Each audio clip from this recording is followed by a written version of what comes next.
Today is Monday, 7th October, which means, of course, that it is the first anniversary of the Hamas attack on Israel, which took place on 7th October 2023.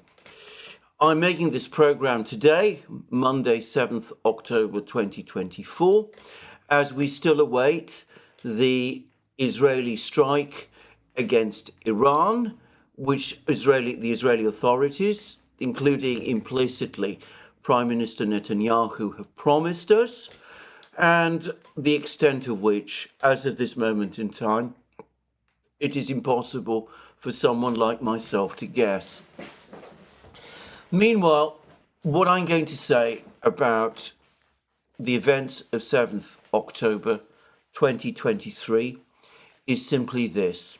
Firstly, it was a moment of terrible tragedy for those who were caught up in that attack.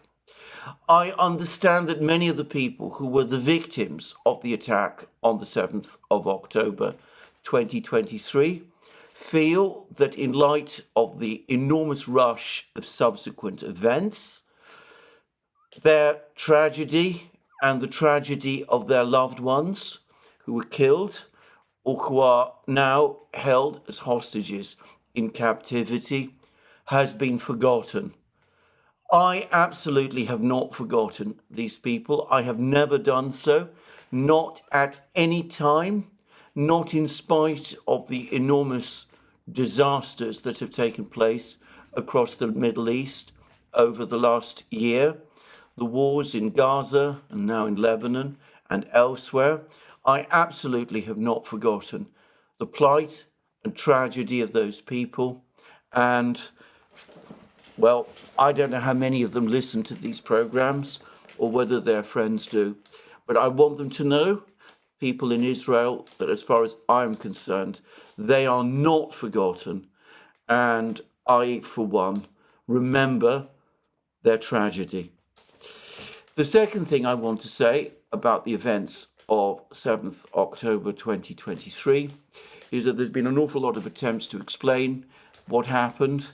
But I think one point which must never be overlooked is that whatever exactly took place on that day, about which there's endless discussion, Hamas itself has acknowledged that one of the purposes of the attack was to seize civilians and to bring them to Gaza and to hold them as hostages.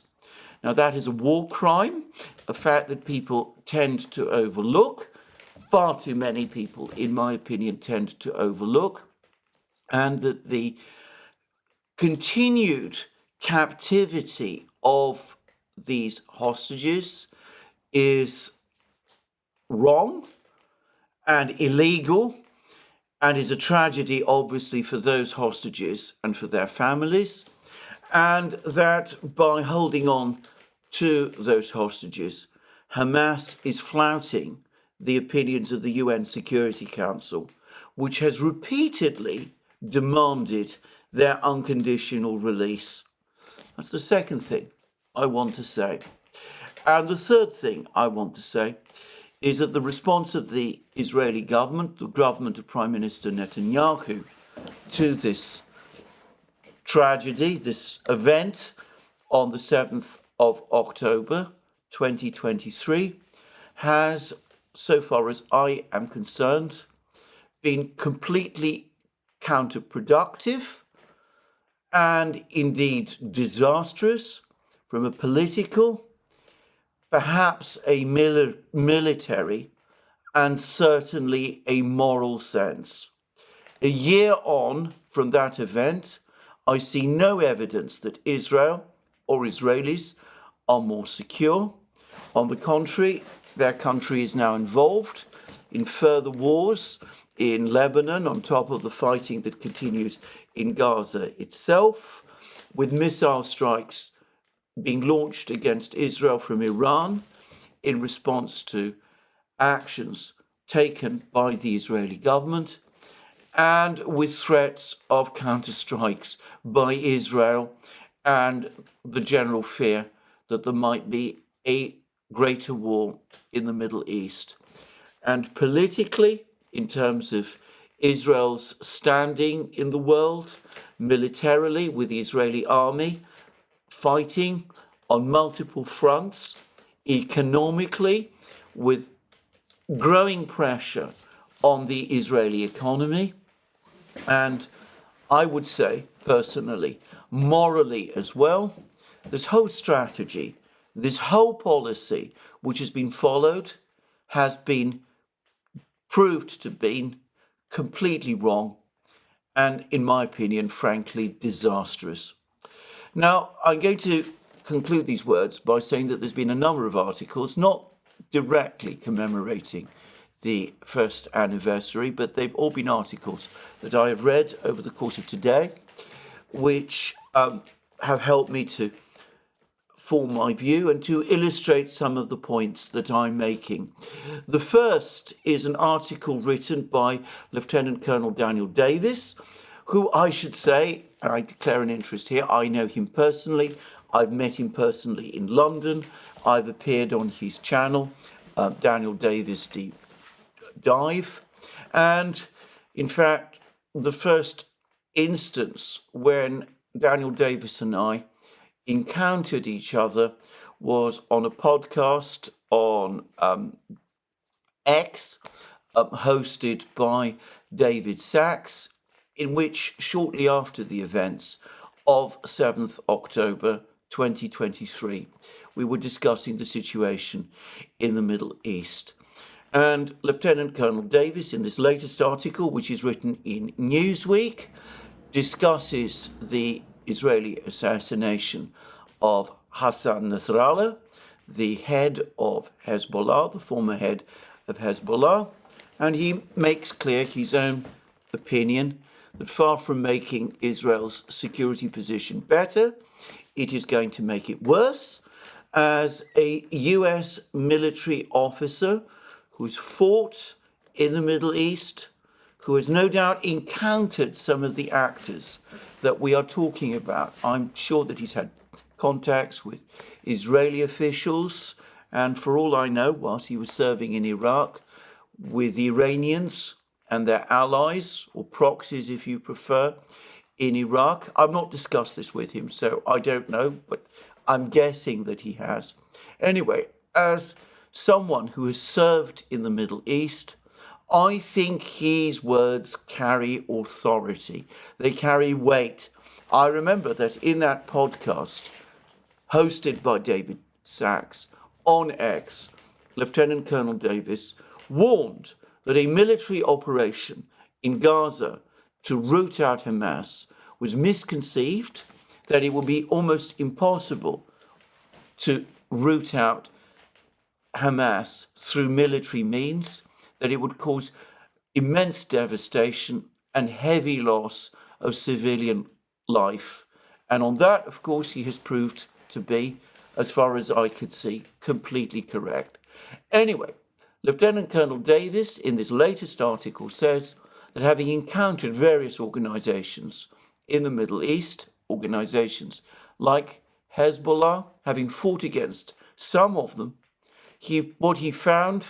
what Americans have found, is that assassinating one leader changes nothing, because that leader soon is going to be replaced by someone else.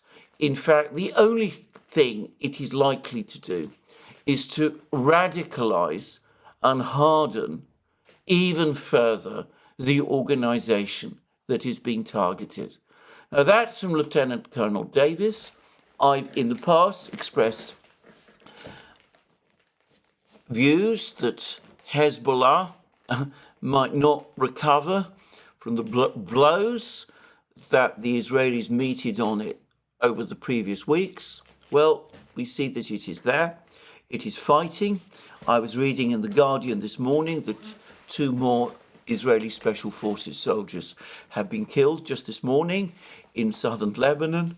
And here we have an authoritative view expressed by Lieutenant Colonel Davis, who says that merely assassinating commanders, leaders of organizations like Hezbollah achieves nothing, in the end achieves nothing. It is a different course that ought to be followed. And on that topic, there's been a extraordinary article by Aluf Ben in Foreign Affairs, dated October 4th, Israel's paradox of defeat, how the country's military success is producing political failure. It's one of the most absorbing and interesting articles I've read about the domestic political situation in Israel. But it also makes the further point, which I've made in many programs, that this war, this conflict that began on the 7th of October, because of the wrong turn, the disastrous wrong turn that was followed, it has not brought peace or security to the Israeli people. What it has done instead is that it has locked them in what appears to be a situation of all but permanent war. And of course, there are other voices in Israel itself, in Haaretz, for example, which I understand, I accept, is a newspaper very critical and hostile to Prime Minister Netanyahu and his government.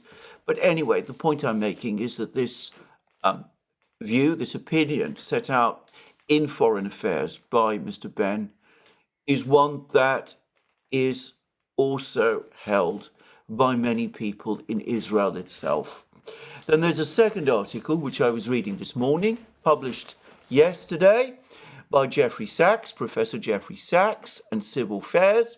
Jeffrey Sachs is, of course, someone on the Duran that we know very well. He is generous enough to join us on many programs that we have done on the Duran, for which we are very grateful.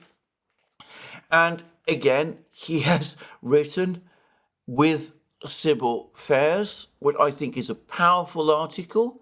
Here's the truth. It is the lack of a two-state solution that threatens Israel, that most threatens Israel.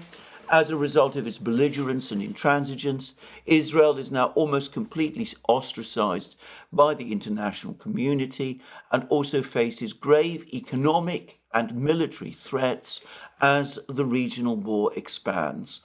And this article then goes on to make the point, with which I completely agree, which is that it is the absence of any serious effort to find a negotiated solution to the conflict in the Middle East that is the fundamental cause of Israel's insecurity. It makes the further point that the Arab states collectively have long since come to the conclusion that in their own interests, a peaceful solution is a peaceful, just, negotiated solution is the way forward, and that there is a critical mass of support for such a peaceful, negotiated, just solution on the part of the Palestinians as well, one which accepts a Palestinian state on the territories that Israel occupied following the 1967 Six-Day War. Now, I understand, again, that there are many, many people who are skeptical about whether this two-state solution is a viable one.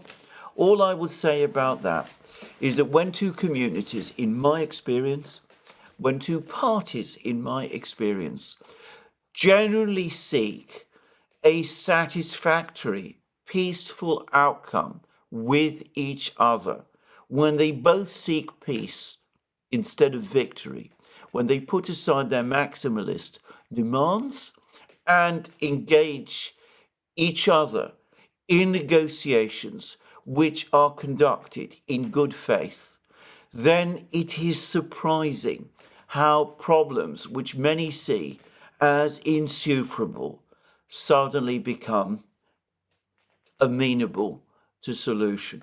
Again, it's an article which I found most illuminating and which I strongly recommend. So those are three articles today, all of which set out the perspective from what I can see, about the overall situation in the Middle East.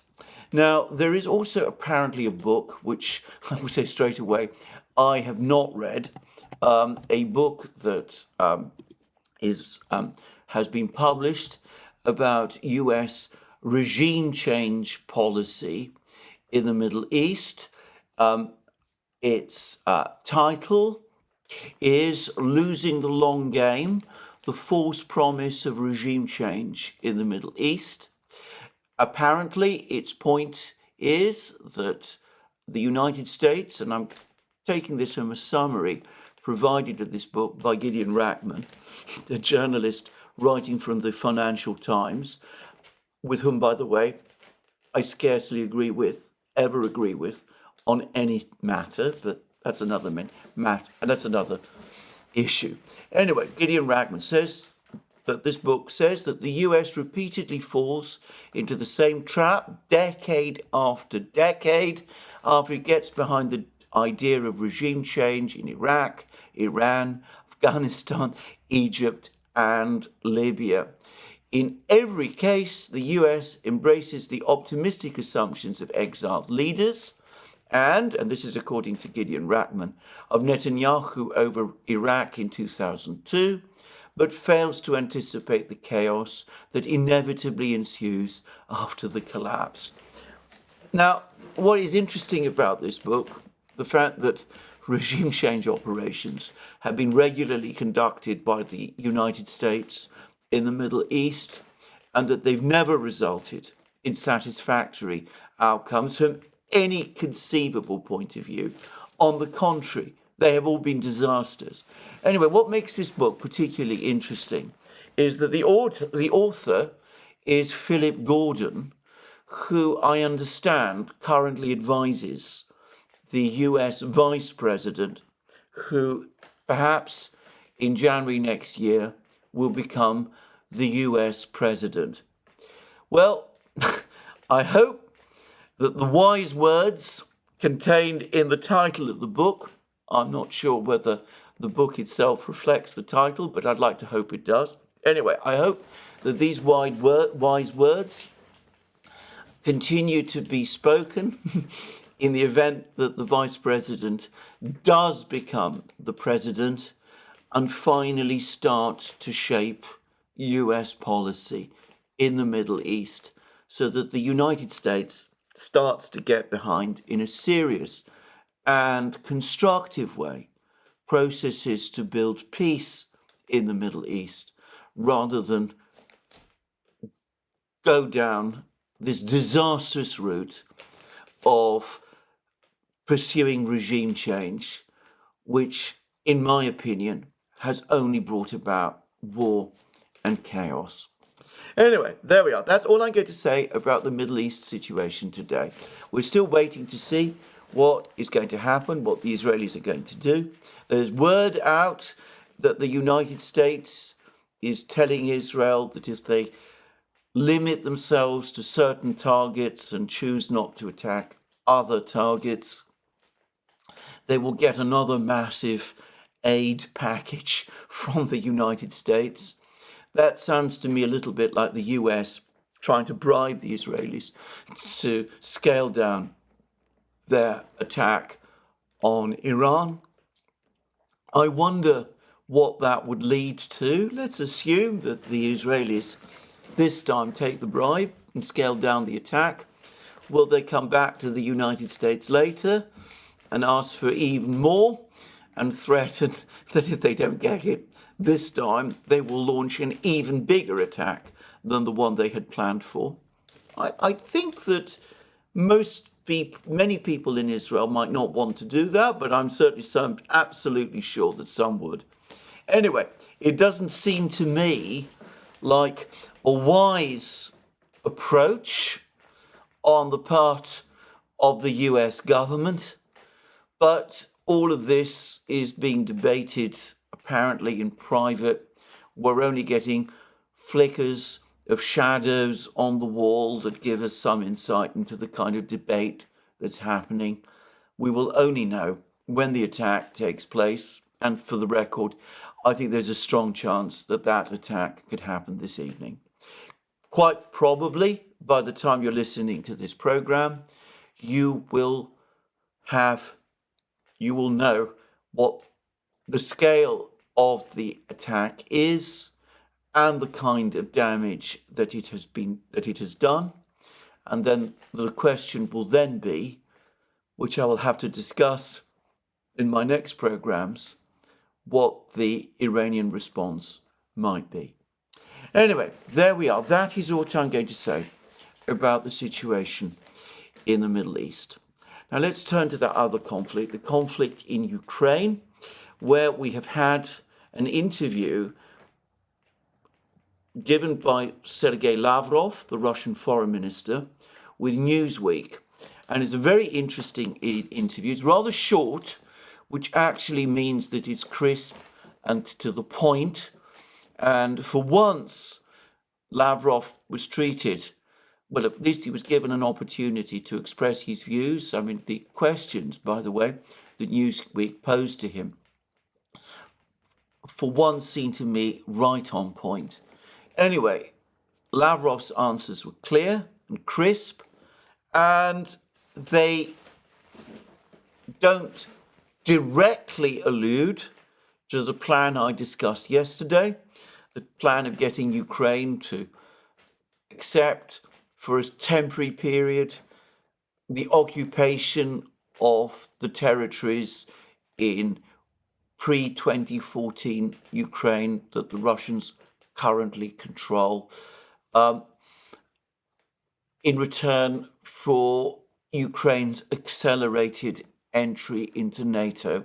Lavrov does not allude to that proposal, which of course has not so far been accepted by the Ukrainians, let alone presented to the Russians.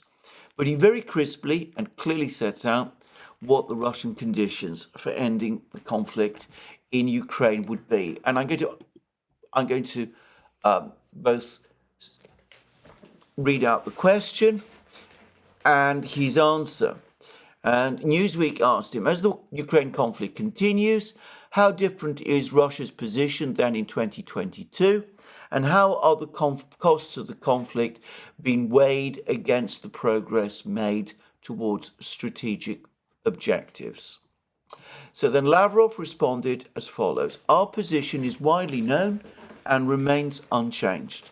Russia is open to a politico-diplomatic settlement that should remove the root causes of the crisis.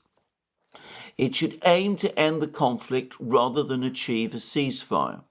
The West should stop supplying weapons. Kiev should end the hostilities. Ukraine should return to its neutral, non-bloc and non-nuclear status, protect the Russian language and respect the rights and freedoms of its citizens. The Istanbul agreements, initialed on 29th March 2022 by the Russian and Ukrainian delegations, could serve as a basis for the settlement. They provide for Kiev's refusal to join NATO and contain security guarantees for Ukraine while recognizing the realities on the ground at that moment.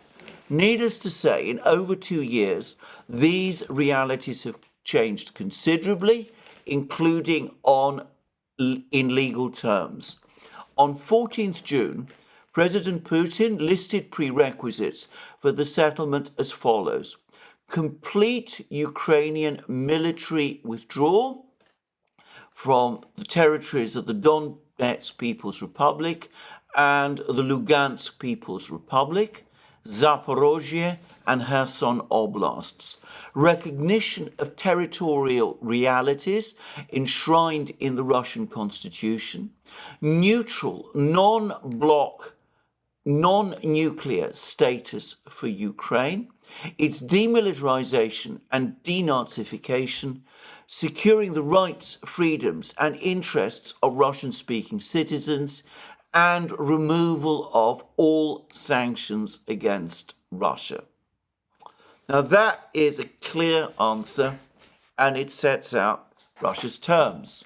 Now I would say that either Lavrov is going a little bit further than Putin has done, or Putin has modified his positions since he gave his speech on the 14th of June, and this is now reflected in Lavrov's statement.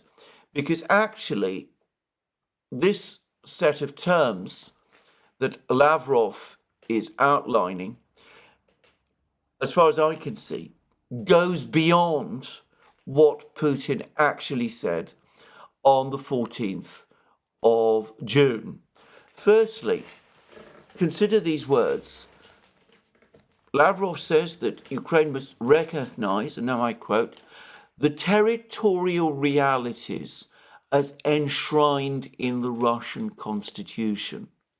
So that seems to me to suggest that Ukraine must not only withdraw completely from the four regions, Zaporozhye, Kherson, Donetsk, and Lugansk, but also formally recognize that they are part of Russia, that it must recognize the territorial realities as enshrined in the Russian constitution.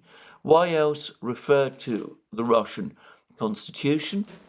Bear in mind that Lavrov is someone who always picks his words extremely carefully. He then says, and he finishes, that the other terms must be the removal of all sanctions against Russia.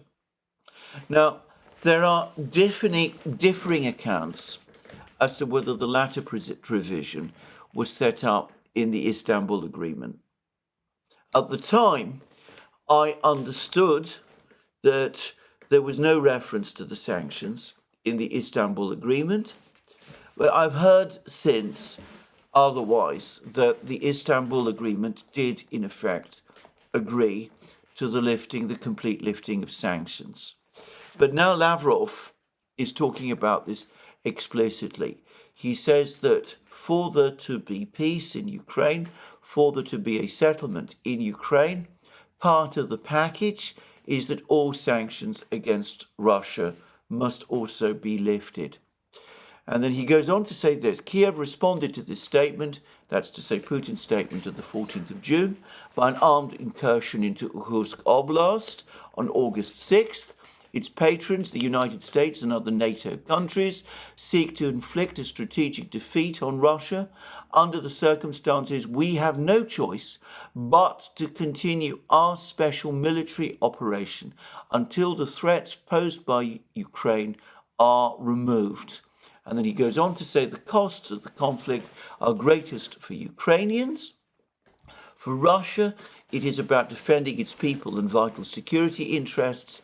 Unlike Russia, the United States keeps talking about some sort of rules, way of life, and the like, apparently poorly understanding where Ukraine is and what the stakes in this war are. And then he, elsewhere in the interview, speaks with the usual bitterness that the Russians have about this past history, about what he calls the paper agreements. Each time we put to paper agreements that suit everyone, Kiev and its masters would backpedal, and he refers to the agreements reached in February 2014 between Yanukovych, the then president of Ukraine, who was subsequently overthrown, and the opposition, the Minsk agreements, the first and second Minsk agreements, and the resolutions of the UN Security Council that enshrined Minsk II as an instrument under international law. Anyway, he makes all those points, making it clear again the bitter feelings that the Russians have about the past diplomatic history and how it informs the decisions that they are making now. So there we are. All of these ideas, all of these discussions that are taking place in the West, discussions about admitting Ukraine into NATO and then presenting the Russians with a fait accompli, in effect, an ultimatum that they should accept a ceasefire together with the occupation of the territory they occupy, and that that's the best that they can achieve, with the implicit threat that if the Russians continue their special military operation, then Ukraine, as a NATO member state, will be able to call on NATO to defend it. Well, all of that, effectively, Lavrov is brushing aside. He says, look, these are our objectives. In essence, they are the same objectives that we outlined in February 2022. We have not shifted from them. The Ukrainians basically conceded them to us in Istanbul. We're not going to go back on that. In Istanbul, the war had only just started. More than 2 years later, the situation has changed drastically, and changed drastically to our advantage. So it is completely unrealistic to think that we are going to accept less than we accepted in Istanbul, when the situation was far less favorable to us militarily and economically than it is now. And I think the faster people in the West understand this, the faster they acknowledge that the Russians are not going to accept less than Istanbul, that they are going to insist upon control of the 4 regions, the better it would be, that the only logical and rational way forward is the one that was outlined recently by Jeff Roberts. Sit down, arrange talks between the Russians and the Ukrainians on the basis of Putin's 14th of June proposal, which will at least enable Ukraine to survive, and which will at least enable Ukraine to become a functioning state. If I am right in thinking that Lavrov's words mark a certain hardening of the Russian position since Putin's statement of the 14th of June, then we can see the risks involved in wasting time, coming up with all of these other unachievable and unrealizable and frankly fantastic plans. The plans are completely fantastic. They will never be implemented. There will never be an agreement. Of this I am sure. There will never be an agreement to bring Ukraine into NATO while the war continues to be underway. Various countries within NATO, including ultimately the US military, will not want to risk a situation, a scenario where they find themselves at war with Russia, as might happen through a premature admission of Ukraine into NATO. So all of these discussions, all of these proposals, all of these ideas, dangerous and reckless and wild ideas as they are, like bringing Ukraine into NATO immediately, launching missile strikes on Russia, doing that sort of thing, all that they are doing at best is waste time. At worst, of course, they could result in an incredibly dangerous escalation, which could take us to places I don't want to think about. But at best, they are wasting time.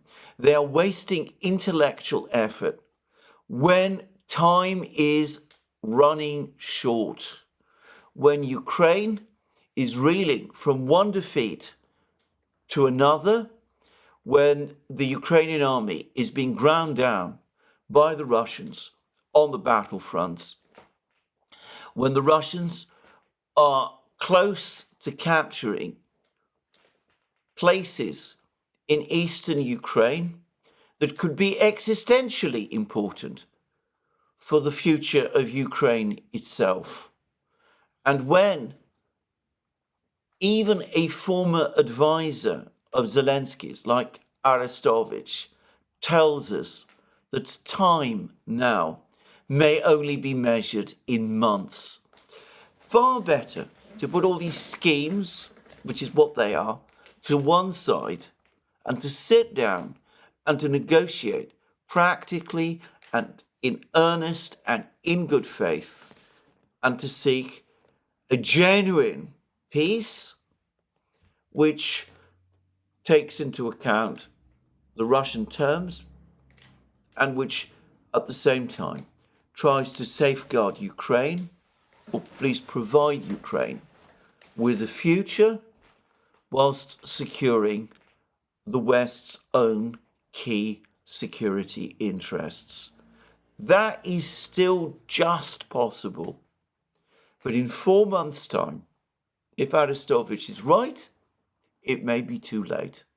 And we don't have the time in the meantime to waste on these dangerous and reckless and far-fetched plans which are going to lead us nowhere.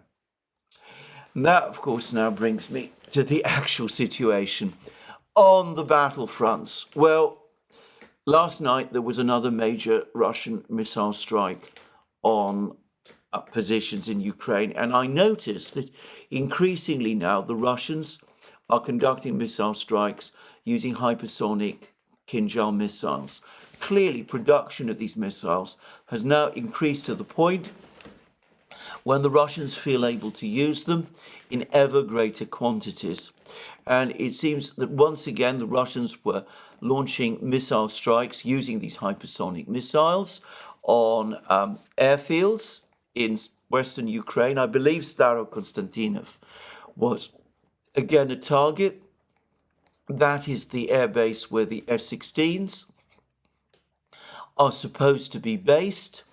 And apparently, there were also Kinjal missile strikes on locations in Kiev as well. Which locations, what were the targets, all of that, I frankly do not know.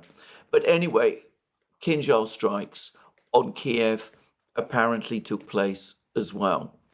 And apparently there have been also major strikes, mostly with drones, apparently, with Uranium-2 drones on various facilities in the Odessa area. It's been suggested by the military summary channel, amongst others, that the Russians were knocking out Western-supplied long-range missiles. The military summary channel believes that at the forthcoming Ramstein meeting on the 12th of October, the West will give the green light for missile strikes deep inside Russia, and that these Russian strikes on Odessa are intended to preempt that decision in Ramstein. I am less certain myself about this. I get the sense that the Americans, for the moment at least, are resisting this proposal for long-range strikes against Russia. And of course, the major issue within the American government at the moment is not Ukraine anyway. It is the situation in the Middle East. And I also get the impression that other NATO countries, other participants in the Ramstein discussions, countries like Germany and Italy, remain strongly opposed to this whole idea. So I am not convinced that this is, in fact, what is going to happen. I'm not convinced that the green light in Ramstein in a few days' time is indeed going to be given, or that these Russian attacks in the Odessa area are intended to preempt that decision to greenlight those deep missile strikes. I think it is much more likely that the Russians are doing what they have regularly done, attacking various places, major logistic positions around Odessa itself, probably because they understand that these are the logistic supply centers for the Ukrainian forces in Dnipro and Kherson region, and that the Russians are planning offensives, intending to launch offensives in precisely these regions. But of course, I don't know, and I'm only guessing, and time will have to tell us who is right and what exactly is going to happen. Since I mentioned Odessa, I would just briefly say this. There's been a lot of discussion in the West about what is the actual sentiment of the people in Odessa, whether, as many people suppose, people in Odessa lean towards Russia, or whether, on the contrary, all that is untrue, and that they are strongly committed to Ukraine. Well, there's been one piece of information which has come through, which comes from an official Ukrainian source, which might cast some light on what the actual sentiment in Odessa is, and that is that apparently only 20% of the mobilization plan in Ukraine's mobilization plan in Odessa has been fulfilled. The Ukrainian recruiting agencies, mobilization agencies sending out call-out papers have found that most of them go unanswered, and that apparently Odessa is bottom of the list of places in Ukraine where people are prepared to answer their call-up papers. And that might be a fairly strong indication of what sentiment in Odessa actually is. Just saying. Anyway, let's move on and discuss the situation on the front lines. And here I think the first thing to say is that the fighting, that there's good reasons now to think that the fighting in Ukraine on the battlefronts is continuing to move in the same direction that I've discussed in many programs up to now. Firstly, I've now learned who the Russian general is, who is in command of the Russian forces that have just captured Ugledar. And it turns out that he is none other than Lieutenant General Alexander Senchik, and he commands Group of Forces East, which is based on the forces of the Eastern Military District, which explains, by the way, why the Marines of the Pacific Brigade have been previously under his command. Anyway, he is the general who appears to have masterminded the successful capture of Ugledar. He was the general who apparently took over in May of this year, who brought the Battle of Novomikhailivka to a successful conclusion, who's commanded the forces that captured Konstantinovka, that carried out the successful operation in Prichistivka and all of these places, and which made possible the eventual capture of Ugledar itself. And, well, I don't know anything about him apart from his name, but he does seem to be, on the basis of the events of the last few months, a highly competent officer. Just saying. Though General Sanchik's forces continue to be very busy in the Ugledar area, and we will come to that in a moment, Perhaps the more interesting news, the news that's attracting the most attention this morning, at least within the various blogging and reporting communities on both the Russian and the Ukrainian sides which follow the war, the event that's attracting the most attention is something that has happened significantly further to the west, at the very western end of the battlefields, of the battlefronts, in the area of the Dnieper River, the east bank of the Dnieper River, immediately south of the city of Zaporozhye, within the general area where the Russian forces, a group of forces, Dnieper, commanded by General Teplinsky. And we've had information this morning. In fact, there's quite a lot of information about this. Those are all very difficult to understand, of clashes that have been taking place in two villages, supposedly on the banks of the Dnieper, the villages of Kamyanska and Plavny. Now, these two villages are located just north of Russian positions, and specifically northwest of the village of Pyatikhatki. Anybody who remembers the fighting in the summer of 2023, when the Ukrainians launched their great summer offensive, the one that was supposed to break through to the sea, to the Black Sea and to the Sea of Azov, and which the Russians defeated. Anyway, anyone who remembers that battle will remember Pyatikhatki. This is a village which the Ukrainians struggled repeatedly to capture. Eventually, the Russians withdrew from it after Pyatikhatki had been reduced, in effect, to a ruin. And, well, for the record, I understand that the ruins of Pyatikhatki, because that's all they are, still continue to be under Ukrainian control. Anyway, Pyatikhatki is located to the southeast of these two villages, Kamyanska and Plavny. These two villages, both of which are located or were located on the banks, on the east bank of the Dnieper. Anyway, both villages, Kamyanska and Plavny, are or were under Ukrainian control.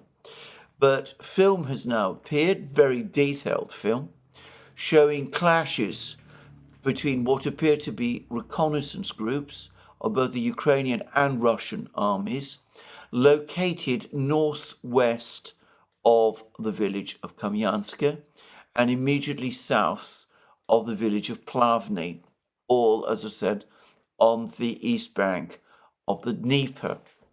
And somehow or other, it looks as if the Russians have been able to advance across a body of water and occupy some buildings north of this body of water on the east bank of the Dnieper between Kamyanska and Plavny.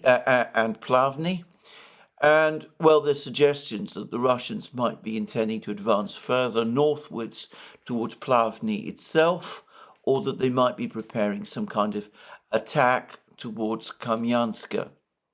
Well, the Military Summary Channel has suggested that the reason the Russians were able to reach this location is because since the destruction of the Kakhovka Dam last year, this area has basically, the water levels in this area have fallen, and that the Russians were able to wade across what would now have been relatively low water levels in this area. Perhaps the small branch, the rivulet, the little reservoir on the east bank of the Dnieper, which reaches Kamyanska itself, maybe that is now basically all dry land. Well, all I would say about that is that if that is so, if the Russians have indeed crossed the water barriers in this way, then I can't imagine that they've done it in great numbers, because as I've discussed in many places, trying to cross these barriers, these places where previously there was water, would be a tricky and dangerous thing to do, especially if it was done at night. I'm guessing that these are probably just a small group of commandos that the Russians have inserted north of Kamyansk.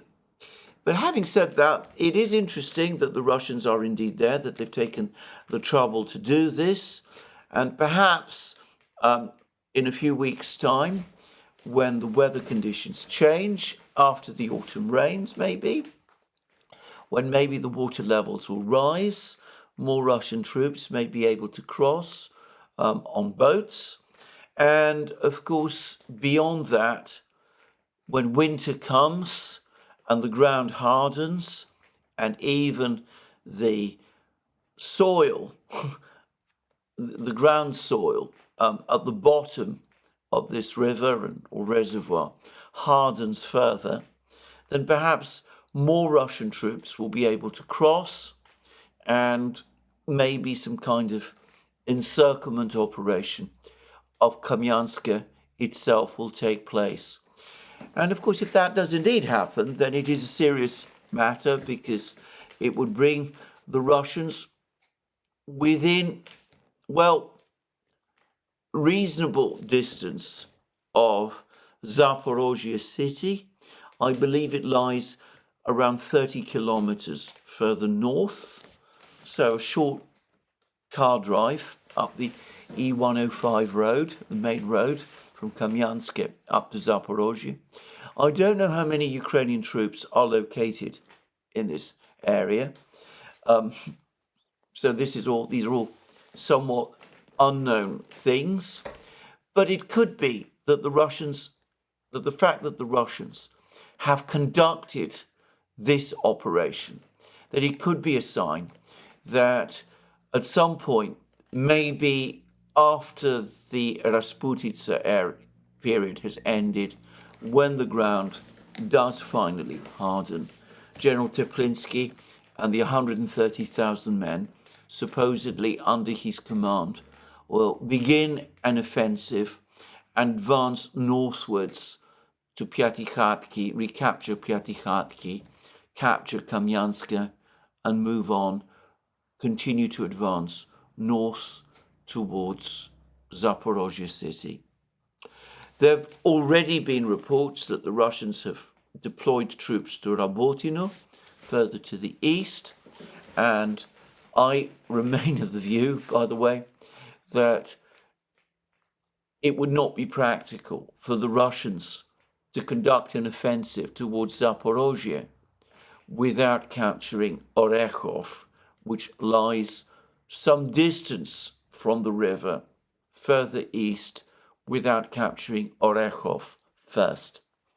Now, that brings us back to General Sanchik and what his men are doing, because today we got news that the Russians, having captured Ukr, have also begun an advance along the main road eastwards, and that they've now captured the village of Zolota Niva on the road to Velika Novosilka. Now, those of you who follow these programs carefully will know that just after the other village of Prechystivka was captured by the Russians, there were many reports that appeared which suggested that the Russians had also captured the village of Zolota Niva, which lies to the west of Prechystivka, along the main road from Prechystivka and Pavlivka to Velika Novosilka. Well, those were the reports then. I think it's now clear that those reports were wrong, because the consensus now is that the Russians didn't capture Zolota Niva then, but they have captured Zolota Niva yesterday. We haven't had any confirmation of this from the Russian Defense Ministry, but that's what the latest reports say. And it could be that the ultimate objective of the Russians is to push further along this main road to Velika Novosilka itself, to capture Velika Novosilka. The Russians are pushing towards Velika Novosilka from the south, from Staromayorsk and Urozhaine in the Vremivka salient area. But anyway, all of these places, Velika Novosilka, Zolota Niva, all of these places, it would be logical for the Russians to capture in order to guard General Teplinsky's forces, the flanks of his forces, if there is also a plan to capture Orekhov, which lies further to the west. Just saying. So anyway, a complex, somewhat mysterious battle taking place in Zaporozhye region. There's an awful lot of uncertainty as to what it is exactly that the Russians are doing. But one gets the sense that General Teplinsky and his forces are now starting to come out of hibernation. And they're starting to move.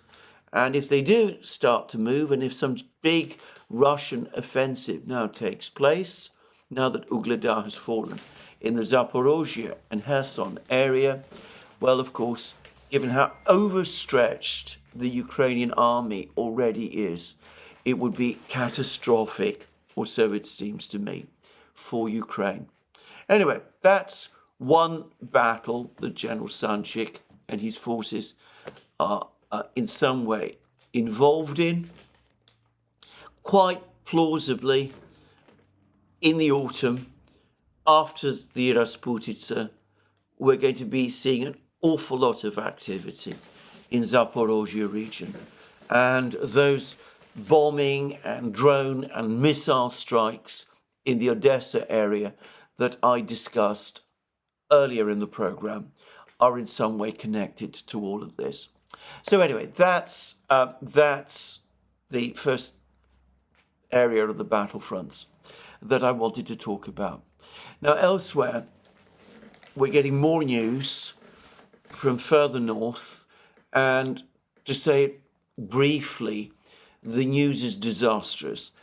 Disastrous for the Ukrainians, to be precise.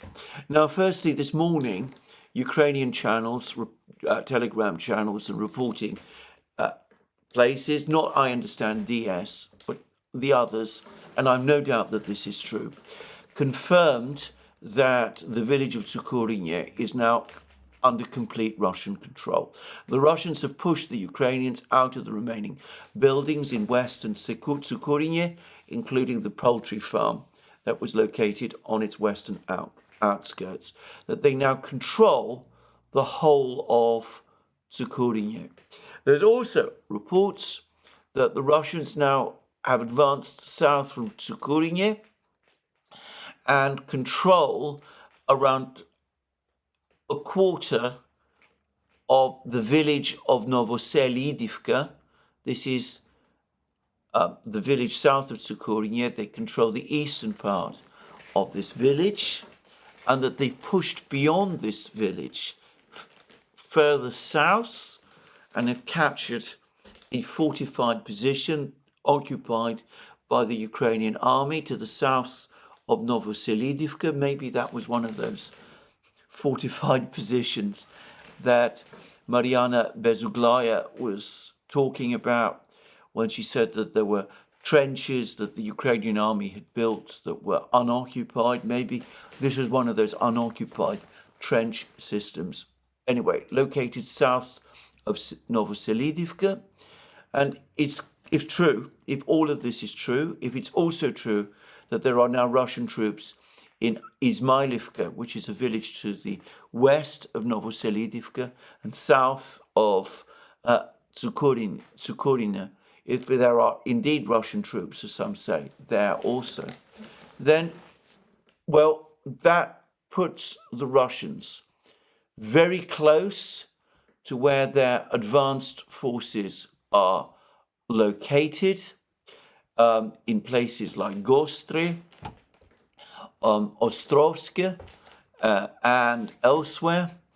And this cauldron that I and others have been talking about with the Ukrainian troops in Giernik, or Gornyak, as the Russians call it, Giernik, Izmailovka, Kurakhovka, Zoryane, Alexandropil, and Vovchenka, that if all of this is correct, then this cauldron, this encirclement, will have, in effect, all but happened. Now, all of this is very tentative. There's little confirmation of this. There's no doubt, I think, that Tsukuryne has fallen. The Russian Defense Ministry, the day before yesterday, confirmed that Jelania Druha has fallen. We have proof that there are Russian troops in Ostrovsky near Kurakhovo, and that they also control the villages of Gostra and the Selidovo prison near Gostria. So obviously the Russians are located in all of these places, but we don't yet know for a fact, at least there isn't definite confirmation, that the Russians have captured western Novoselidivka and that they've pushed south and they've captured these fortified positions further south. It would be an extraordinary lightning advance by the Russians. It may be that what we're talking about here is not so much a major advance by Russian forces, but rather a reconnaissance unit of the Russian army sniffing around the positions around Novoselidivka and further south, the fortified position further south.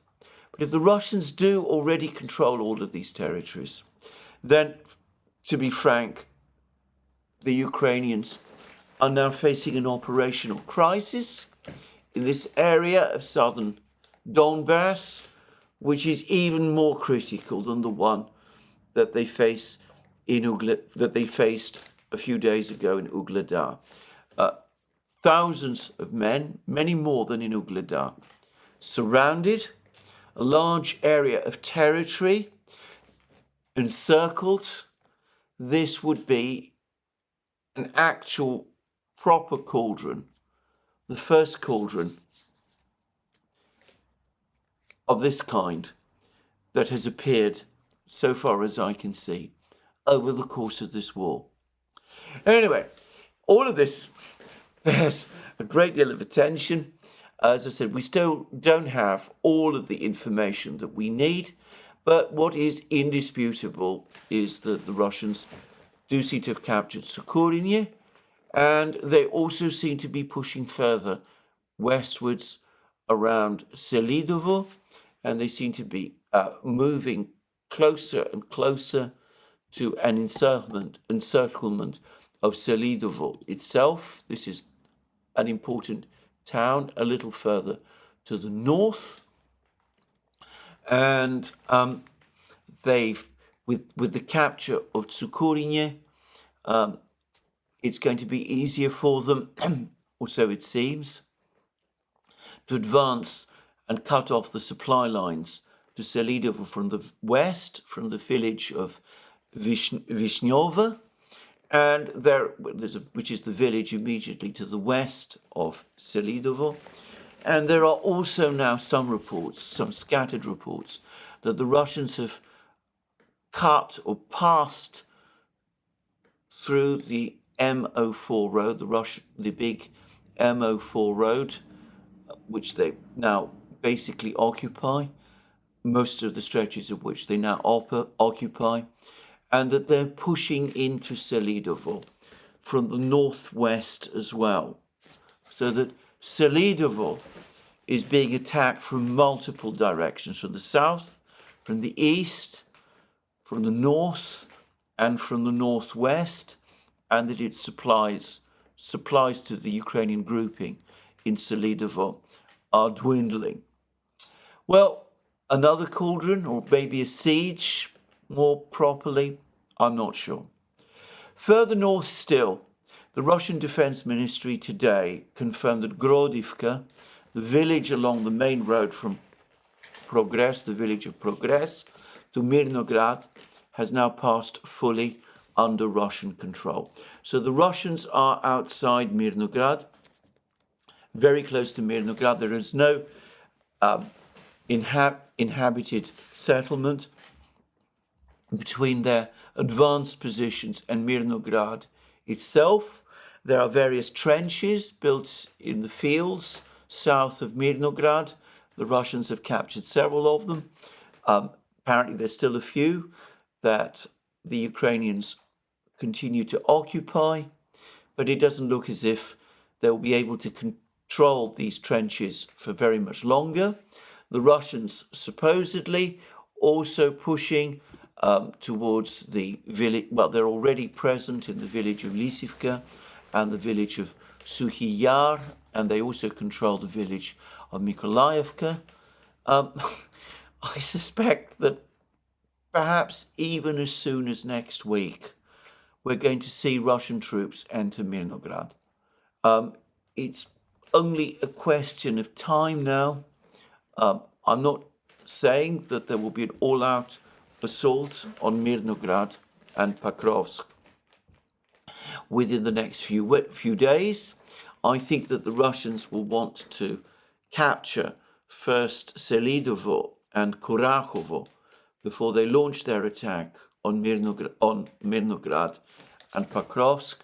But I suspect that they will first of all want to capture Mirnograd, so that they will be pushing into Mirnograd and Pokrovsk itself fairly soon. And, well, there's been less news from other parts of the battlefronts. We've heard less news from Toretsk. We've heard less news from Chasiv Yar. The Russian Defense Ministry clearly has a policy to prevent dissemination of news about what is going on in Chasiv Yar and, by the way, the Siversk direction.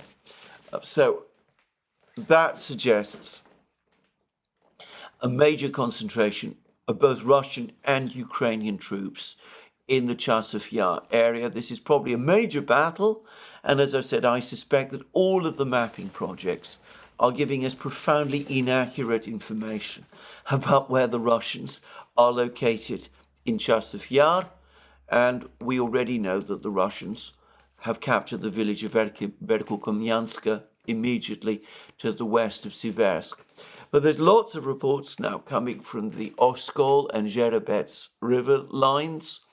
The Russians continue their advances in all of these areas. They seem to be gradually bringing under control the areas that they need to capture along the Zherebets and Oskol rivers prior to an advance towards Liman. And, well, I've been hearing reports over the last couple of days that the Russians have now reached the village of Torske, which is located, I believe, on the Zherebets River, a bit further south from some of the places that we've been talking about, Makevka and all the rest. And of course, Torske is the river, is the village on the west bank of the Zherebets River, closest to Liman, which is located on the west bank. Torske, sorry, is on the east bank. If the Russians do capture Torske, and they capture all of these other places, including places like Yampolivka and Terny, where were all those battles before. And of course, they now have captured Nevska and Makevka a little further north. If the Russians are able to capture all of these places, then they can move on and attack Liman again, and that will once more bring them very close to the city of Slavyansk. And the battle for Slavyansk will then resume, and probably the Russians will be able to cross the river, the Oskol River further north, and they appear to be capturing all kinds of positions on the east bank of the Oskol River, and that will mean they'll be able to return to to Kupiansk and maybe Izium and Balakleya as well, places that they captured in the spring of 2022 and then lost control of during Ukraine's autumn offensive of the autumn of 2022. If all of this happens, then, we will be looking at a disastrous situation for the Ukrainian forces in Donbass and ultimately in eastern Ukraine. And just to round up, we now have pictures from Volchansk, further north, which confirmed that the group of forces north has recaptured the aggregate plant in Volchansk. They've shown pictures of Russian troops. The group of forces north has published a picture of Russian troops with the Russian flag in the aggregate plant in Volchansk. And group of forces north, in their latest report, are saying that they have recaptured the entire territory of the aggregate plant. So the Ukrainians, I think it's now clear, were led into a trap.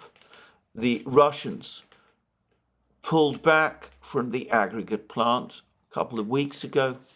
The Ukrainians entered the aggregate plant. They occupied it.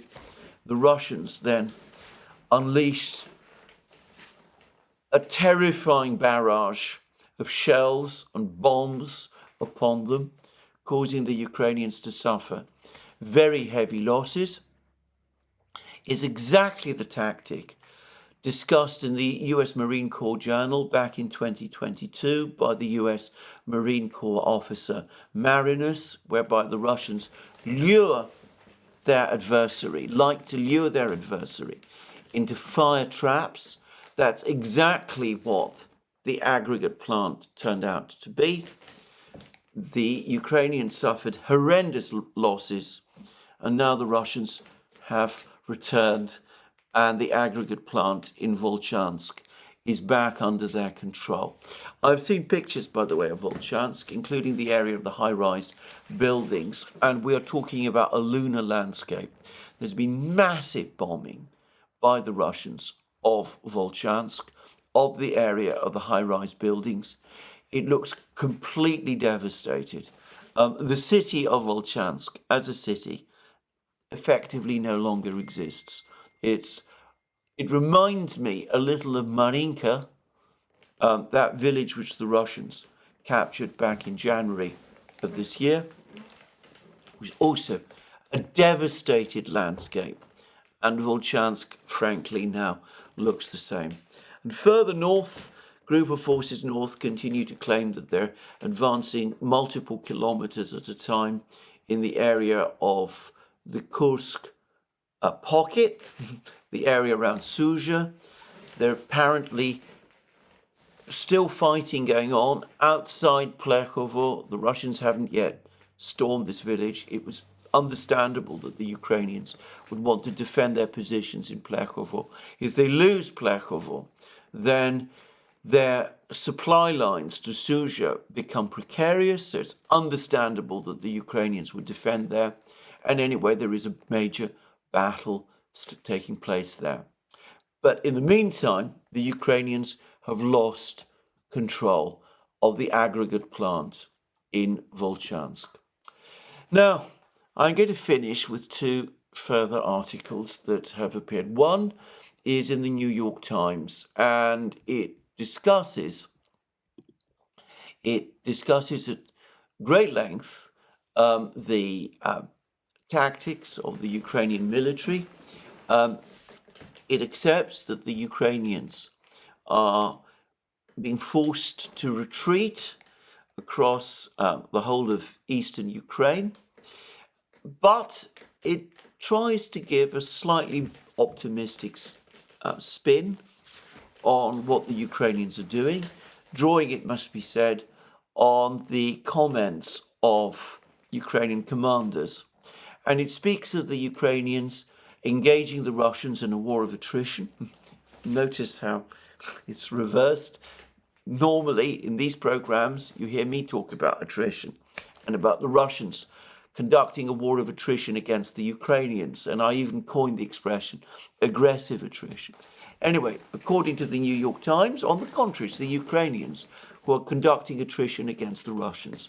And that the Ukrainians are conducting a step-by-step withdrawal in the face of the Russian army, which is becoming stronger, or at least which is so much stronger. But in the process, they're inflicting incredible losses on the Russian army. And the expectation is that at some point, the Russians will become exhausted and will lose momentum. Now, I have to say, nothing like that, as far as I can see, is what is actually taking place on the battlefronts. And I think here again, we see the damage that this narrative that the Ukrainians are inflicting heavier losses on the Russians than the Russians are inflicting on the Ukrainians.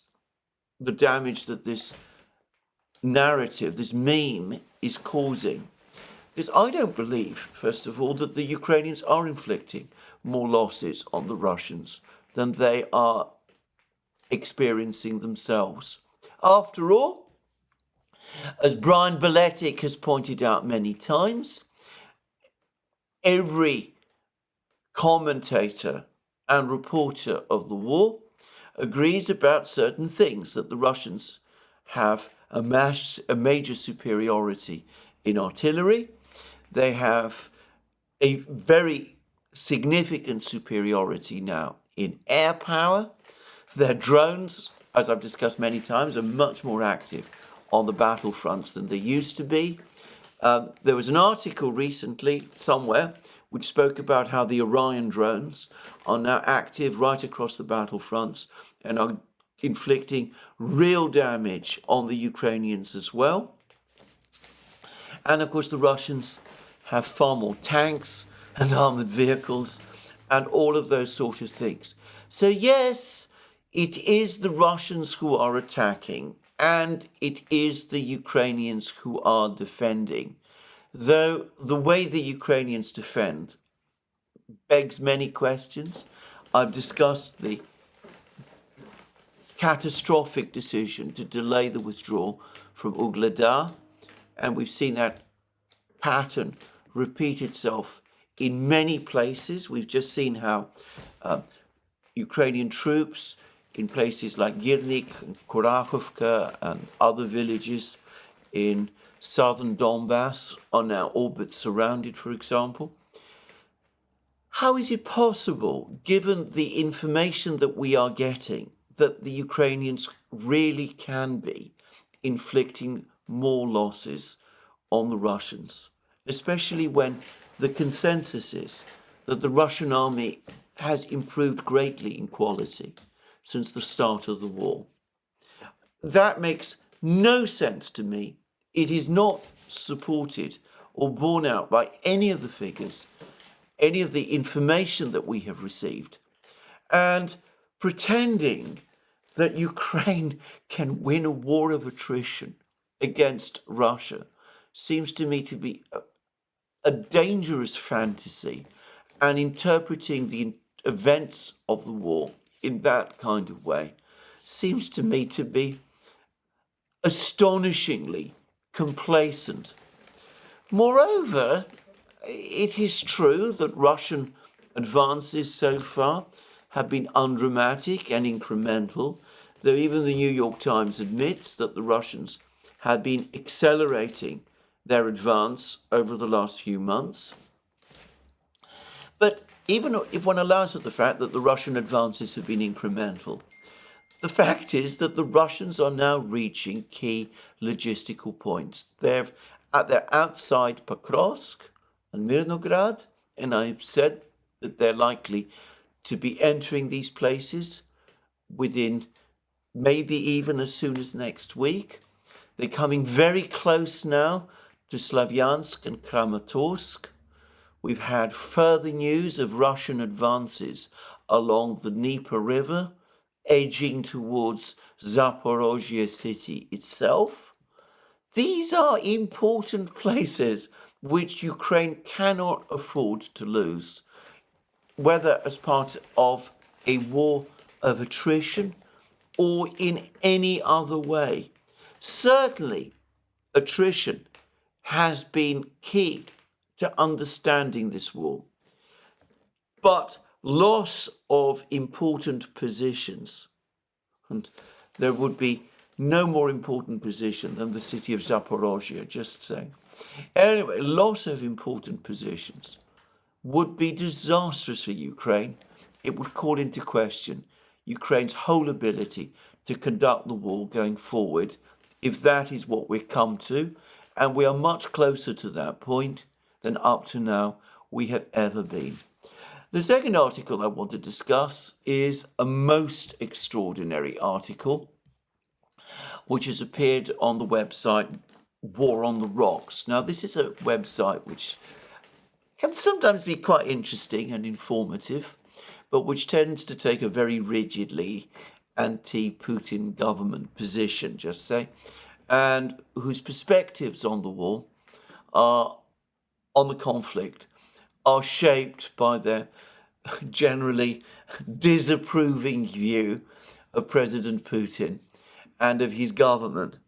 Anyway, the point about this article is that it tries to set out circumstances in which the Russians break when they lose wars, and is written by someone called Ben Conable, whom I admit I don't know, and its title is Russians Do Break, Historical and Cultural Context for a Prospective Ukrainian Victory.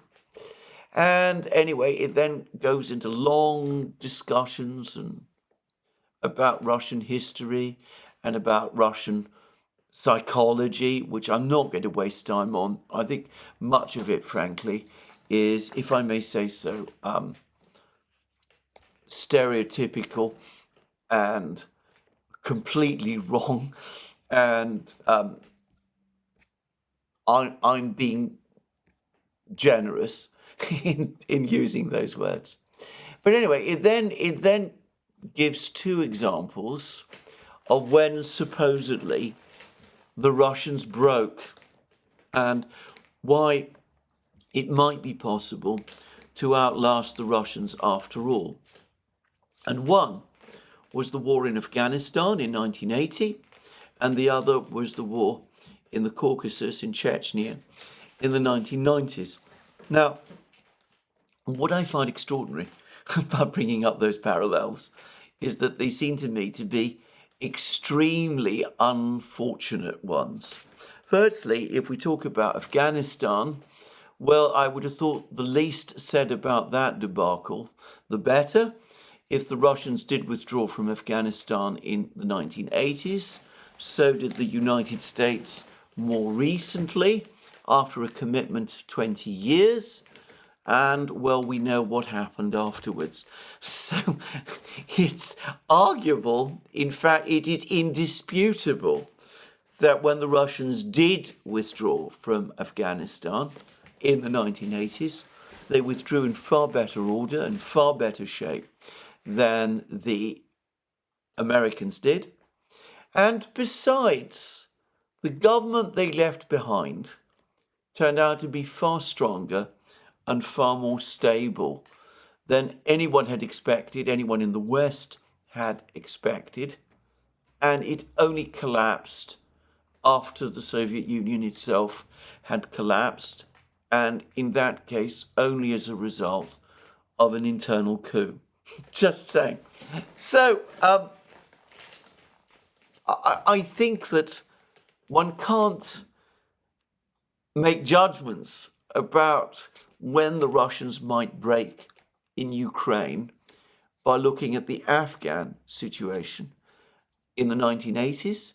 It seems that to me that a case can be made for saying that the Soviets decided to withdraw from Afghanistan when they took a decision that the government of Afghanistan that they had supported could survive and continue the war without them, and in the short term at least, and whilst the Soviet Union was still there, that calculation actually proved to be correct. Anyway, that is my view about Afghanistan. About Chechnya, I have to say that this seems to me to be the weirdest case study of all. Because yes, it is true that the Russians faced some very embarrassing disasters in Chechnya in the 1990s, and that Boris Yeltsin, the government of Boris Yeltsin, made a peace agreement with the Chechen leadership of that period, which was, in my opinion, mostly self-interested and was entirely connected with the particular difficulties that particular government, the Yeltsin government, was experiencing at that time. But the overriding story about the Chechen conflict is that the Russians won. Giving as an example of when the Russians break, or when they are defeated, a war which the Russians eventually won, does seem to me to be, shall we say, imaginative. I'm going to suggest again that there is far too much thinking of this sort going on in the West. People are clutching at fantastical theories, strange ideas, deep strikes against Russia, supposedly going to make the Russians to relent, bringing Ukraine into NATO is going to bluff the Russians into capitulation of some kind, or at least a freeze. Ideas that if we can keep holding out, or Ukraine can keep holding out long enough, even as thousands of Ukrainian soldiers are killed and wounded every day, well, that will somehow lead to the Russians losing momentum because they run out of steam, because their losses are greater than the Ukrainian ones, even though nobody actually knows that for a definite fact. Or in the alternative, that somehow or other the Russians will crack, as this article in the War of the Rocks says. All of this is so far-fetched, so untethered from the realities on the ground, that again, to repeat the point I made previously, it is a waste of energy and effort. We need to look at the situation as it is. Ukraine is being steadily destroyed. There is devastation in the country. The country is facing a terrible winter. The Ukrainian people are suffering in ways that, well, I don't want to even discuss or imagine. Pretending that this can somehow be turned round, reassuring ourselves that there is some magic key that will do this, or that the Russians will somehow give up and break down. All of this is, well, what that article in the Wall Street Journal complained about roughly a year ago. It is magical thinking. It is not based on the actual, real, concrete facts. Putin has laid out the conditions. Lavrov has done so again in this article in Newsweek that I discussed at the start of this program. Those may not be conditions that the West likes, but they do not impinge on vital Western interests, and they provide a pathway allowing Ukraine to survive. The chance of building a peace based on all that is still out there. But as I said, time is running out. It is now very short. The window for negotiations is likely to slam shut in a few months. And of course, if the Russians not only reach the Dnieper in force in places like Zaporozhye, but actually cross it, which they might do, well, the results will be unimaginable and possibly almost certainly existential for Ukraine. Well, there we are. That's where I end my program today. As I said, by the time you're watching this program, we may know a bit more about what the Israelis intend to do and how the Iranians intend to respond. But that I'm going to have to discuss in my next program. Thank you for joining me again. Let me remind you once more, you can find all our programs on our various platforms, Locals, Rumble and X. Please remember that you can support our work via Patreon and Subscribestar and by checking out our shop, links under this video. And last but not least, if you've liked this program, please remember to tick the like button and to check your subscription to this channel. Thank you again. More from me soon. Have a very good day.